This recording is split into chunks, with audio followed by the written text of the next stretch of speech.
কৃষি অফিসের তথ্য বলছে বগুড়ায় এবার প্রায় ১২ লাখ টন আলু উৎপাদিত হয়েছে। ব্যবসায়ী এবং বড় কৃষকের সংরক্ষিত আলুর পরিমাণ ৩,৩১,০০০ টন। উদ্বৃত্ত আলু থাকার পরও বাজারে বেড়েই চলছে আলুর দাম। আলুর দাম বৃদ্ধি পাওয়ায় ভোগান্তি বেড়েছে নিম্ন আয়ের মানুষের। প্রতিকূল আবহাওয়ায় রোজগার কমে যাওয়ায় বাজারে গিয়ে অনেকটাই দিশেহারা তারা। আলুর দাম হলো এটা ৫০, ওটা হলো ৬০, ৬৫। কাঁচামরিচ ৫০ টাকা পোয়া। তাহলে কি খাবেন আপনি? আলুর সমস্যা, মরিচের সমস্যা, পেঁয়াজের সমস্যা। আলু কিভাবে কত দাম? আলু এখন ৬৫ টাকা, ৭০ টাকা ভালো আলু। ব্যবসায়ীরা জানান বেশি দামে কেনাসহ নানা খরচ বৃদ্ধি পাওয়ায় খুব একটা লাভ করতে পারছেন না তারা।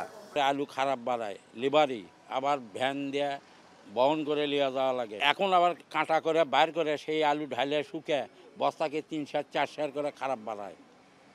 এই খারাপগুলো এনে পর্তাগুলো ফেলে দেওয়া লাগে। আমরা এখানে কিনা বেচা করি, আমরা সীমিত ব্যবসা করি। আমরা ৮ আনা ৪ আনা বস্তাকে কেজিকে লাভ করি।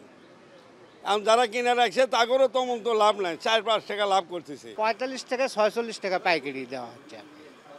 লাভ হচ্ছে কেজিকে, এখন যারা কিনে রাখিছে তাদেরকে লাভ হচ্ছে কেজিকে ৪ থেকে ৫ টাকা লাভ হচ্ছে। আমরা ৮ আনা ৪ আনা ব্যবসা করি, যারা কিনে রাখছে তাদের মোটামুটি ভালো ব্যবসা হচ্ছে, ৪-৫ টাকা কেজিকে লাভ হচ্ছে, কিন্তু খরচাও আছে তার। বগুড়ার মতো চট্টগ্রামে ৩ মাসের ব্যবধানে দ্বিগুণ হয়েছে আলুর দর। পাইকারি ব্যবসায়ীদের অভিযোগ, হিমাগার মালিকরা বাজারে আলু সরবরাহ কমিয়ে দিয়েছেন। আগের ১৬০০ টাকায় ৫০ কেজি প্রতি বস্তা আলু এখন কিনতে হচ্ছে ২,২০০ থেকে ২,৩০০ টাকায়।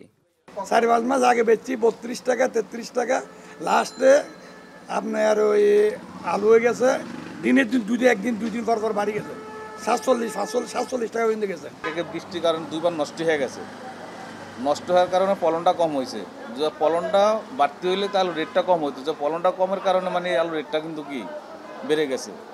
যখন আলুর রেটটা বেড়ে গেছে, ফলন যখন করছে, একবার খরচ হয়েছে, ২ বার খরচ হয়েছে, প্রথম চাচ্ছে আলু বড় হয়ে যায়, আর দ্বিতীয় চাচ্ছে আলু গিরা ছোট ছোট হয়ে গেছে। এই জন্য তাদের ওই পর্তাটা কিন্তু বেশি ভরে গেছে। এই কারণে তারা বেশি বিক্রি করতে বাধ্য। কৃষকদের দাবি, সার, বীজ, কীটনাশকের দাম বেড়ে যাওয়ায় প্রভাব পড়েছে আলুর দরে। সার ভালো মতো দিতে হবে, কীটনাশক ওষুধ ভালো মতো দিতে হবে। মানে ওর ডিলারের থেকে যেমন আমরা পাই, ডিলার ছাড়া অন্য কিছু কিনবে গেলে আমাকে খরচা বেশি পড়ে যায়। খরচা বেশি পড়ার কারণে আলুর দাম মনে করেন যে আপনার একটু বেশি পড়ে। ২৮-৩০ টাকা বেচেও তো আমাদের মনে করেন যে গাও বেচিছে বলেই চলে। কারণ এক জমির যে প্রতি বছর যেভাবে ওষুধ ব্যবহার করা হয় তার তুলনায় এবার ৩ ডবল ব্যবহার করা লাগছে। হিমাগারে গ্র্যানোলা, কার্ডিনাল, অ্যাস্টোরিক জাতের আলু পাইকারিতে বিক্রি হচ্ছে ৪৮ টাকায়, আর খুচরা বাজারে ৫৫ টাকা। আর পাইকারিতে ৫৫ টাকা লাল গুটি আলু খুচরা বাজারে বিক্রি হচ্ছে ৬৫ টাকায়। মাজিদুর রহমান, এখন, বগুড়া। ২৫০টিরও বেশি ডিজাইন অপশন নিয়ে ওয়ালটন স্মার্ট ফ্রিজ, বোঝে আপনার প্রয়োজন।